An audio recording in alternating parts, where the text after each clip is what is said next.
अस्सलाम वालेकुम, कैसे हैं आप सब। मुझे उम्मीद है कि आप सब बिल्कुल ठीक होंगे, बिल्कुल खैरियत से होंगे और महफूज होंगे अपने अपने घरों में। और अभी है सुबह का टाइम और मैं बना रही हूँ अपने बेटे के लिए पराठा। हम लोगों ने तो नाश्ता कर लिया, काफ़ी देर हो गई है, लेकिन बेटा मेरा सोया हुआ था तो मैंने सोचा कि चलें अभी उसको सोए रहने देना चाहिए, क्योंकि कल से यानी कि आज से ईस्टर हॉलीडेज़ ख़त्म हो जाएंगी और कल से दोबारा उनकी ऑनलाइन क्लासेस शुरू हो जाएंगी। तो मैंने कहा चलो आज थोड़ा सा वो रेस्ट ले ले, क्योंकि कल फिर अपने टाइम पे उठना होगा। तो बस अभी मैं उसके लिए बना रही हूँ बल वाला पराठा। उसके लिए मुझे पराठा बड़े एहतियात से बनाना पड़ता है, क्योंकि वो बहुत ज़्यादा चूज़ी है चीज़ों में और वो हर चीज़ उसको बस परफेक्ट चाहिए होती है। तो बस अभी जो है वो मैं उसके लिए बनाने लगी हूँ पराठा। मैंने कहा चलो आज संडे है तो पराठा बना देती हूँ, वरना तो अक्सर ब्रेड ही खा रहे होते हैं बच्चे।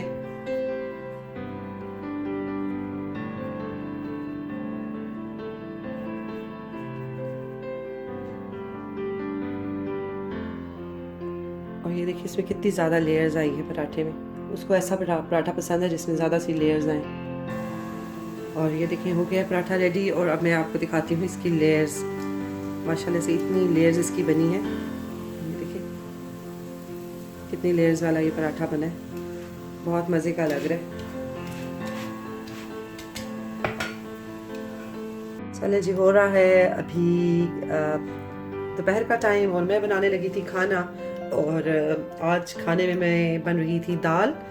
तो मैंने सोचा कि दाल के साथ कोई साइड डिश होनी चाहिए, कुछ डिफरेंट होना चाहिए। तो आज आप लोगों के साथ एक रेसिपी शेयर करने लगी हूँ, बहुत यूनिक है। शायद ही कभी आप में से किसी ने अपनी नानी दादी या अपनी अम्मी के मुंह से सुना होगा, या शायद किसी ने खाई भी हो, आई एम नॉट श्योर।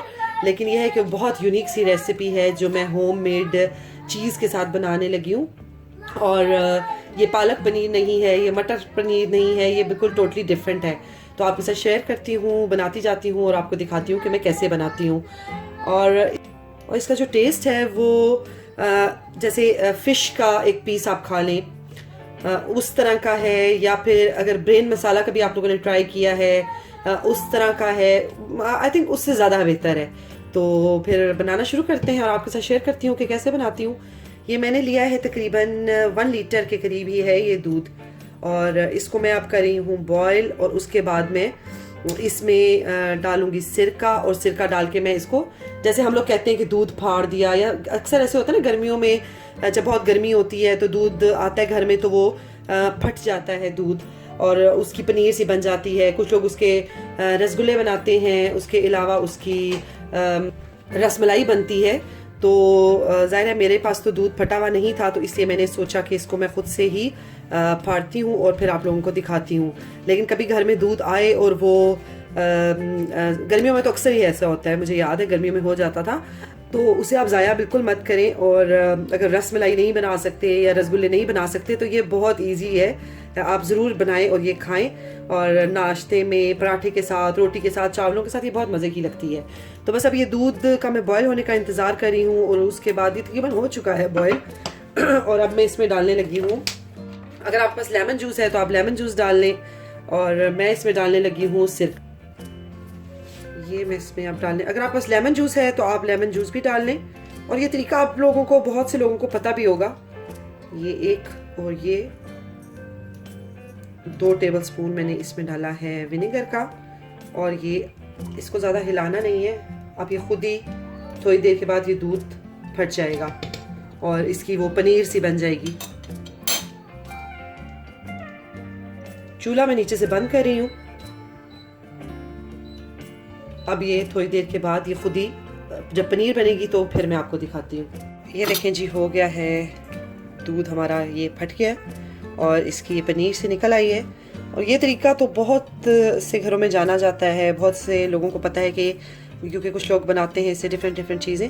तो अगर आप लोगों को लगे कि ये नहीं हो रहा, मतलब सिरका आपने जो 2 टेबलस्पून भर के डालें, अगर उससे ये नहीं फट रहा तो आप और भी ऐड कर सकते हैं इसमें। लेकिन वही बात है, गर्मी वाले इलाकों में तो ये बहुत जल्दी ही हो जाता है। और मैं अब इसे जो है वो मलमल के कपड़े में डाल के और इसको मैं छानने लगी हूँ और कुछ देर के लिए रखूँगी ताकि अच्छे से इसमें से पानी निकल जाए और ये जो पनीर है ये अलग हो जाए। इसको ज़्यादा मिक्स नहीं करना, क्योंकि अगर मिक्स करेंगे तो ये बिल्कुल टूट जाएगा। देखिए मैंने इस पनीर को छान लिया था। मेरे पास ऐसा कोई क्लॉथ नहीं था कि जिसमें मैं इसको करती, तो पतला नहीं था। मेरे पास टी टॉल थे, वो थोड़े मोटे थे, वो अच्छे से ड्रेन नहीं कर पा रहे थे इसको। तो मैंने ये देखें इसमें छन्नी में डाल के और इसको मैंने कर दिया, और थोड़ा सा मैंने इसको वॉश किया है ताकि इसके अंदर अगर कोई विनीगर का कोई टेस्ट रह गया है तो वो अच्छे से निकल जाए। और ये देखें काफ़ी हद तक पानी इसमें से ड्रेन हो चुका है। और अब ये पड़े रहने देती हूँ, जो इसमें थोड़ी बहुत और है कसर वो भी निकल जाएगी। और साथ में मैं अब करने लगी हूँ इसके मसाले की तैयारी, जो कि बहुत ही सिंपल है, जिस तरह से नॉर्मल हम मसाला बनाते हैं। इसके लिए मैंने लिए हैं ये अनियंस। ये इतने साइज़ के मैंने 2 लिए हैं, क्योंकि हमें इसका मसाला बनाना है। ज़्यादा इसको शोरबे वाला तो बनाना नहीं है, थोड़ी जो है ना वो मसाला सा बनाना है। तो इसलिए मैंने 2 प्याज लिए छोटे साइज़ के। और अब मैं इन्हें करूँगी ब्राउन, लाइट गोल्डन ब्राउन सा करूँगी। और फिर मैं आपको देखा जैसे नॉर्मल हम मसाला भूनते बस वो करती हूँ मैं इसको। और उसके बाद फिर बताती हूँ कि क्या करना है। 1/2 टेबल स्पून इसमें मैं डाल रही हूँ जिंजर पेस्ट। ये प्याज हमारा ऑलमोस्ट होने वाला है, तो इसमें मैं डाल रही हूँ जिंजर पेस्ट। प्याज हो गया ब्राउन। अब मैं इसमें डाल रही हूँ ये 1/2 टीस्पून मैंने डाला है सॉल्ट, 1/2 टीस्पून मैंने डाली है हल्दी, 1 टीस्पून मैंने डाला है ये रेड चिली पाउडर, और 1 ही टीस्पून मैंने डाला है कोरिएंडर पाउडर, और ये थोड़ा सा पिंच ऑफ ज़ीरा मैंने डाला है। तो अगेन वही बात आ जाती है कि आप रेड चिली और सॉल्ट अपने टेस्ट के हिसाब से डालिएगा। शुरू में कम ही डालें तो ज़्यादा बेहतर है। आप बाद में सॉल्ट को तो एडजस्ट कर ही सकते हैं, क्योंकि हमने इसकी ग्रेवी सी बनानी है, खड़ा मसाला, तो इसलिए कहीं ज़्यादा ना हो जाए सॉल्ट। और अब मैं इसमें डाल रही हूँ ये 2 मीडियम साइज़ के मेरे पास मैंने लिए थे टमाटोस, और वो मैंने रफली चॉप किए हैं, और वो डाल रही हूँ। अच्छे से मिक्स करते हैं, और इसको मैं ढक के जब तक टमाटर गलते हैं तब तक मैं इसको पकाती हूँ। और ये देखिए बिल्कुल हमारा ये चीज़ का, ये देखिए पेड़ा कह लें इसको, ये रेडी हो गया है। और ये बिल्कुल, इसको अगर आपसे हैंडल नहीं हो रहा तो इसको आप थोड़ी देर के लिए फ्रिज में भी रख सकते हैं। और अब मैं इसको करूँगी कि इसमें मैं थोड़ा सा डालूँगी सॉल्ट। आपको दिखाती हूँ कितना डालती हूँ।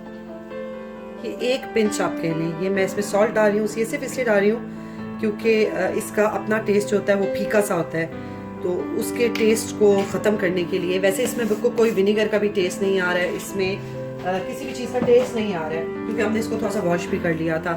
और ये अब इसको मैं अच्छे से हाथों से करूँगी मिक्स, इसको ऐसे करके ना गूंदूँगी ताकि ये बिल्कुल यकजान हो जाए, और इसके जो भी शेप हमने देनी है वो उसको हम इजीली दे सकें। तो इसको करना है ऐसे ताकि अच्छे से इसके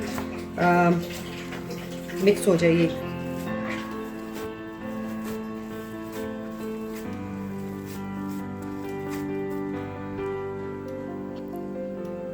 देखिए मैंने इसको अच्छे से नीट कर लिया है। और अब मैं इसको थोड़ी देर के लिए रखने लगी हूँ, जब तक मसाला भुनता है। मैं इसे रखने लगी हूँ फ्रीज़र में। अगर ज़्यादा टाइम है तो आप फ्रिज में भी रख सकते हैं ताकि थोड़ा सा और सख्त हो जाए, क्योंकि मेरे पास फ्लेलिन का कपड़ा नहीं था तो उससे ज़्यादा अच्छे से इसका पानी निकलता है। तो मैंने स्ट्रेनर में किया है, तो इसलिए मुझे थोड़ा सा ये सॉफ्ट लग रहा है। तो इसको मैं अभी थोड़ी देर के लिए रखूँगी फ्रीज़र में ताकि थोड़ा सा सख्त हो जाए, और फिर मैं इसके पीसेस बनाऊँ।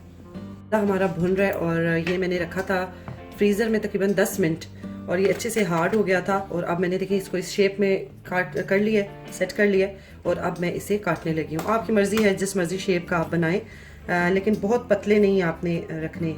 जो पीसेस हैं, स्लाइसेस हैं, वो थोड़े उनको मतलब थोड़ा सा थिक रखना है, बहुत पतला नहीं रखना। इसका टेस्ट तभी आएगा जब ये थोड़ा थिक होंगे। और ये देखिए इजी से ये कट गए हैं, और अब मैं इनको करने लगी हूँ फ्राई। मैंने बहुत थोड़ा सा ऑयल लिया है, और उसमें अब मैं करूँगी इनको फ्राई। अच्छा, तलने की इसकी एक ट्रिक है, और अगर क्योंकि ये ज़ाहिर है चीज़ है, अगर आप इसे ठंडे ऑयल में डाल देंगे तो ये मेल्ट होना शुरू हो जाएगी, और ये बहुत ज़्यादा, क्योंकि बस नरम सी है तो ये टूट जाएगी। इसलिए इसके लिए ऑयल जो है वो मीडियम होना चाहिए, और आपको इसको एक एक करके डालना है, इसको ओवरलैप नहीं करना। अगर ज़्यादा डालेंगे तो फिर वो आपसे हैंडल नहीं होगी। और आपको दिखाती हूँ कि मेरी एक हो गई है ये ख़राब। तो ये मैंने ज़्यादा डाल दी थी, जो मैंने पहले ही तली हैं तो वो मैंने ज़्यादा डाल दी थी, तो ये थोड़ी सी टूट गई है, लेकिन नेवर माइंड। तो इसको आपने मीडियम हीट पे रखना है और मेक श्योर कीजिएगा कि एक साइड अच्छे से कुक हो जाए, फिर इसको टर्न करना है, वरना ये टूट जाएगी। तो बस फ्राई करना इसका थोड़ा सा ट्रिकी पार्ट है, अदरवाइज़ ये बहुत इजी है। ये देखिए मैंने एक डाली है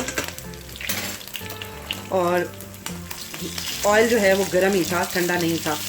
और अब मैं इसको करूँगी टर्न, बहुत स्लोली करना पड़ेगा क्योंकि ये टूट जाएगी।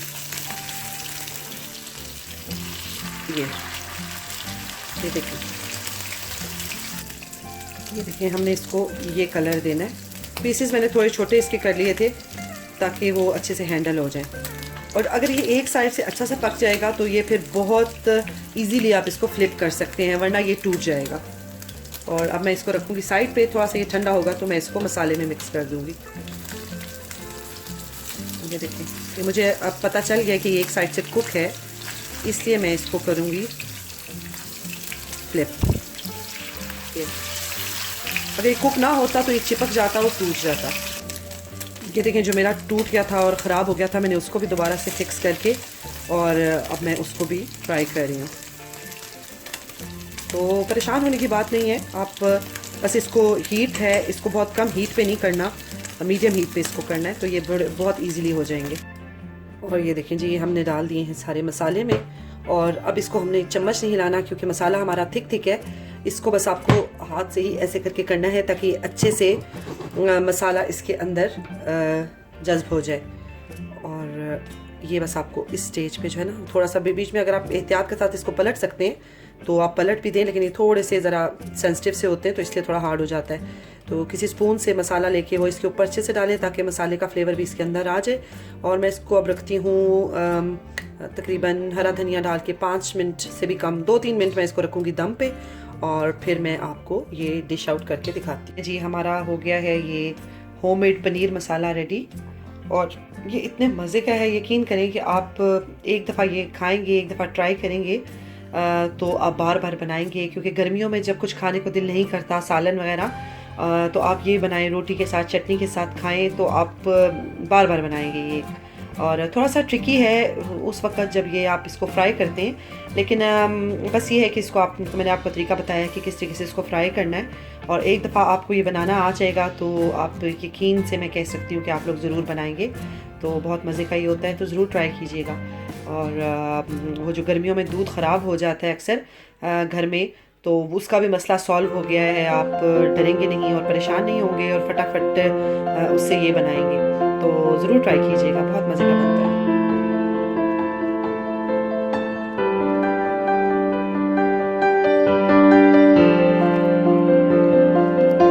दिन के सारे काम ख़त्म किए, आज कुछ काम भी ज़्यादा हो गए थे और कुछ रमज़ान से पहले भी करने वाले काम थे वो भी किए, और इसीलिए जो है वो मैं व्लॉग ज़्यादा नहीं बना सकी। वैसे भी जब रेसिपी शेयर करूं तो फिर मैं व्लॉग ज़्यादा नहीं बनाती, क्योंकि मैं नहीं चाहती कि आप लोग बोर हों और व्लॉग फिर बहुत ज़्यादा लंबा हो जाता है। और रेसिपी इसलिए शेयर करती हूँ कि मैं चाहती हूँ कि आप लोग भी रमज़ान से पहले ये चीज़ें ट्राई करें। और मेरी एक बहुत ही अच्छी फ्रेंड है, उसकी बेटी ने मेरी पिज़्ज़ा रेसिपी जो मैंने शेयर की थी वीडियो, वो देख के आज उस बच्ची ने खुद से पिज़्ज़ा बनाया और मुझे बहुत खुशी हुई और मुझे बहुत अच्छा लगा कि बच्चों को भी मतलब मोटिवेशन मिलती है, और बच्चे भी, क्योंकि आजकल बच्चियां घर हैं तो उनका दिल करता है कुछ ना कुछ बनाने को, और उसने मुझे जब पिक्चर सेंड की तो मैं बहुत खुश हुई। तो इसलिए बस कुछ रेसिपीज़ मैं आप लोगों के साथ शेयर करती हूँ।